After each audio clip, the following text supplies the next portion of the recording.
All right, the second part of this, once we have some experience working with, well, calculating power, really. Calculating power and using that to find out what our energy is. Let's talk about passive sign convention. The passive sign convention, like I said, is a very crucial skill to doing well in this course. If you do not get this down, you're going to struggle for the entire course. So make sure you take the time now to practice this until it becomes second nature to you. All right, this is a very big simplification of a basic circuit component, right?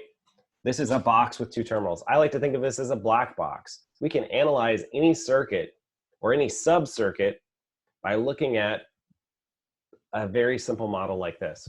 We're going to say, hey, it's got two terminals that come on. We've got terminal 1 and terminal 2.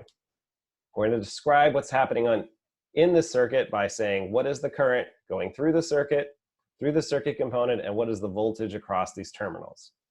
With these two quantities, we can define almost any type of circuit, and we'll get some practice with that when we talk about Thevenin equivalence and things like that.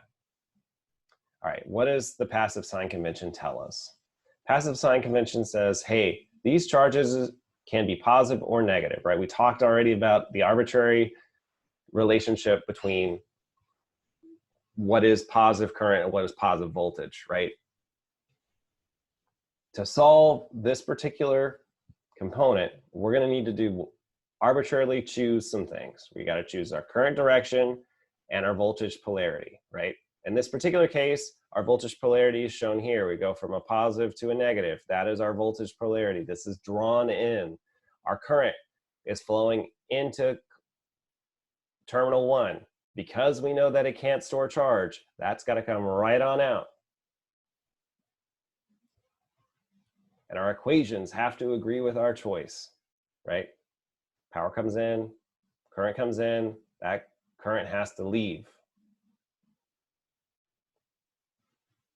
All right. Now, the definition of passive sign convention is this. If the current direction is the same as our voltage drop direction, like shown here, we're going to use a positive sign for any formulas relating voltage and current. Namely, that is going to be a positive thing. That means, hey, we are absorbing power. This thing is sucking up power. If our current direction is opposing our voltage drop, that's not what's shown here, but if we said maybe our current was going the other way, we would say power is negative I times V. That is the definition of passive sign convention. It sounds so simple in this very simple model. We have to nail this down. So I want you to get some practice. So let's practice this.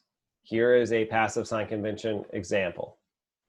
For this particular case, I've got a 2 amps coming into terminal 1 and leaving out terminal 2, and I've got a voltage drop of 5 amps here. This is 5 volts. The difference between this is positive and negative, so our voltage drop is going this way. In this particular case, our voltage drop and our current are going in the same direction. So for this example, we can assume power is positive I times V. That means, hey,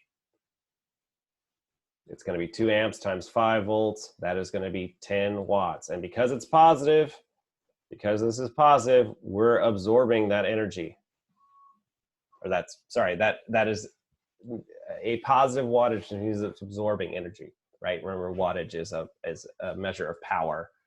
So it's absorbing energy at this time. All right.